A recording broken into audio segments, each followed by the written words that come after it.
ಶ್ರೀ ಪುರಂದರದಾಸರ ಜೀವನ ಪರಿಚಯ. ಪ್ರಾಯ ಪ್ರತಿ ಜ್ಞಾನಿಯು ಜ್ಞಾನ ಉದಯಿಸಿದ ನಂತರ ತನ್ನ ಹಿಂದಿನ ಜೀವನದ ಕಹಿ ನೆನಪುಗಳನ್ನು ಆಗಾಗ್ಗೆ ನೆನಪಿಗೆ ತಂದುಕೊಂಡು ಅಂದಿನ ತನ್ನ ದುರ್ನಡತೆಯನ್ನು ನಿಂದಿಸಿಕೊಳ್ಳುತ್ತಾ ಭಗವಂತನ ಮುಂದೆ ನಿಂತು ರೋಧಿಸುವನು. ಇದು ಜ್ಞಾನಿಗಳ ಸ್ವಭಾವವೂ ಅನುಭವ ಸಿದ್ಧವೂ ಸಹ.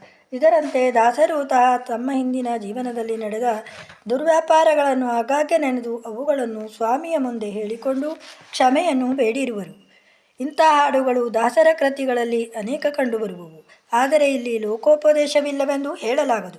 ಈ ಹಾಡಿನಲ್ಲಿರುವ ಮೋಹದಿಂದ ಅಸುರಾರಿ ನಿನ್ನ ಮರೆತೆನೋ ಕಾಯೋ ಹರಿಯೇ ಎಂಬ ವಾಕ್ಯ ಮತ್ತು ಎಷ್ಟು ದೊರಕಿದರೂ ಮತ್ತಷ್ಟು ಬೇಕೆಂಬಾಸೆ ಎಂಬ ನುಡಿಮುತ್ತುಗಳು ವಿಜಯದಾಸರು ಚಿತ್ರಿಸಿದ ದಾಸರ ಹಿಂದಿನ ಚರಿತ್ರೆಯನ್ನು ನಮ್ಮ ಕಣ್ಣಿಗೆ ಕಟ್ಟುವಂತೆ ಮಾಡುತ್ತಿರುವವು. ಇದರಂತೆಯೇ ಅಪರಾಧೀನಾನಲ್ಲ ಅಪರಾಧವೇನಾಗಿಲ್ಲ ಕಪಟ ನಾಟಕ ಸೂತ್ರಧಾರಿ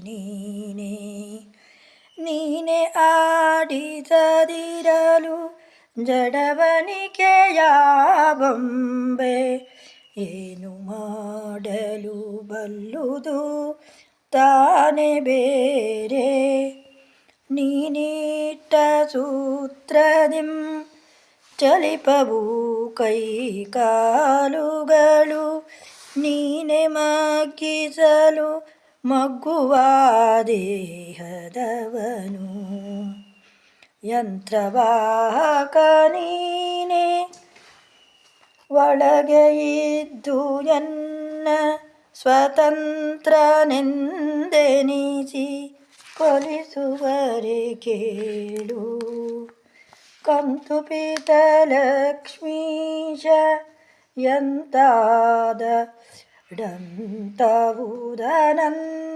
ಮೂರುತಿ ನಮ್ಮ ಪುರಂದರ ವಿಠಲ ಎಂಬ ಈ ಹಾಡು ಸಹ ದಾಸರ ಹಿಂದಿನ ಚರಿತ್ರೆಗೆ ದರ್ಪಣದಂತಿದೆ. ಪರಿಪೂರ್ಣ ಜ್ಞಾನದಿಂದ ತುಂಬಿ ತುಳುಕುವ ಭಾವದಲ್ಲಿ ಹಾಡಿದ ಕೃತಿ ಇದು.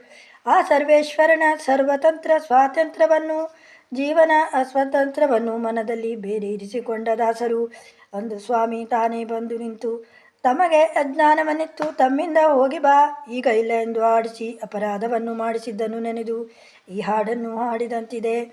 ಒಟ್ಟಿನಲ್ಲಿ ಈ ಎರಡು ಹಾಡುಗಳು ದಾಸರ ಹಿಂದಿನ ಜೀವನವನ್ನು ಚಿತ್ರಿಸುತ್ತಿವೆ. ಬಹುಕಾಲ ನಾಯಕರ ಬೆನ್ನಟ್ಟಿ ತಿರುಗಿದ ಶ್ರೀಹರಿ ಒಂದು ದಿನ ನಾಯಕರಿಲ್ಲದ ವೇಳೆಯಲ್ಲಿ ಸಾಧ್ವಿಯಾದ ಸರಸ್ವತೀಬಾಯಿಯವರ ಹತ್ತಿರ ಬಂದು ಮಗನ ಮುಂಜಿ ಎಂದು ಹೇಳುತ್ತಾ ಸಹಾಯ ಮಾಡೆಂದು ಕೇಳಿದನು.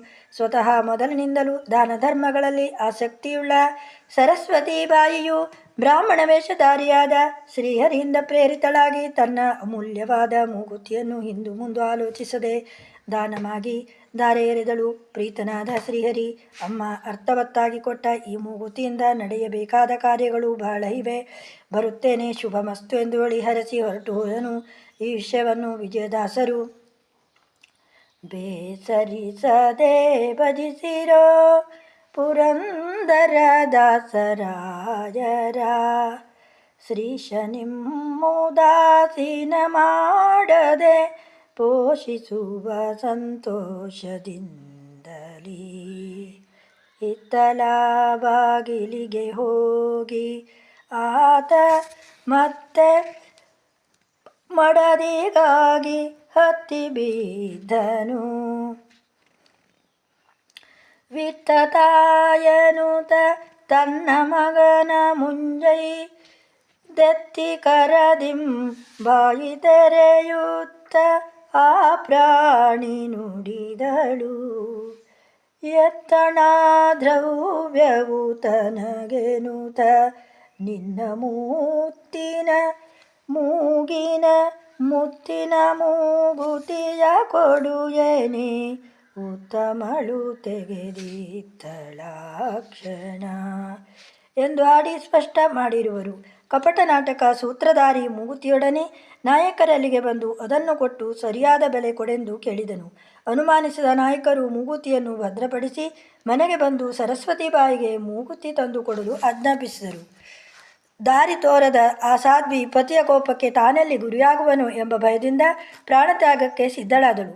ಆ ಕ್ಷಣದಲ್ಲಿ ಒಡಲ ನೆಳಲಂದದಲ್ಲಿ ಒಂದೆರೆ ಕ್ಷಣ ಬಿಡದೆ ಭಕ್ತರೊಡನೆ ತಿರುಗುವ ಕರುಣಾಮಯನಾದ ಶ್ರೀಹರಿ ಒಡನೆ ಸರಸ್ವತಿ ಬಾಯಿಗೆ ಮೂಗುತಿ ದೊರೆಯುವಂತೆ ಮಾಡಿದನು.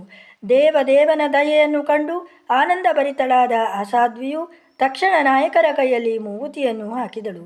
ಮೂಗುತಿಯನ್ನು ಕಂಡು ನಾಯಕರು ದಿಗ್ಭ್ರಾಂತರಾದರು. ಅಂಗಡಿಗೆ ಹೋಗಿ ನೋಡಿದಾಗ ತಾವು ಇಷ್ಟಕ್ಕೆ ಮುಂಚೆ ಮೆಟ್ಟಿಗೆಯಲ್ಲಿ ಭದ್ರಪಡಿಸಿದ್ದ ಮೂಗುತಿ ಅಲ್ಲಿರಲಿಲ್ಲ. ಹುಚ್ಚು ಹಿಡಿದಂಥವರಾಗಿ ನಾಯಕರು ಸರಸ್ವತಿ ಬಾಯಿಯವರಿಂದ ನಡೆದ ವೃತ್ತಾಂತವನ್ನು ಅರಿತವರಾಗಿ ತಮ್ಮ ಮನೋಮಾಲಿನ್ಯವನ್ನೆಲ್ಲ ಆ ಕ್ಷಣದಲ್ಲೇ ದೂರ ಮಾಡಿಕೊಂಡರು. ನಾಯಕರ ಜೀವನದಲ್ಲಿ ನೂತನ ಅಧ್ಯಾಯ ಪ್ರಾರಂಭವಾಯಿತು. ಶ್ರೀನಿವಾಸ ನಾಯಕರಿಗೆ ಹೊಸ ಜನ್ಮ ಬಂದಂತಾಯಿತು. ಪಶ್ಚಾತ್ತಾಪದಿಂದ ಮನಸ್ಸನ್ನು ಶುಭ್ರ ಮಾಡಿದ ನಾಯಕರು ತಮ್ಮ ಶುದ್ಧವಾದ ಮನಸ್ಸಿನಲ್ಲಿ ವೈರಾಗ್ಯವನ್ನು ತುಂಬಿದರು.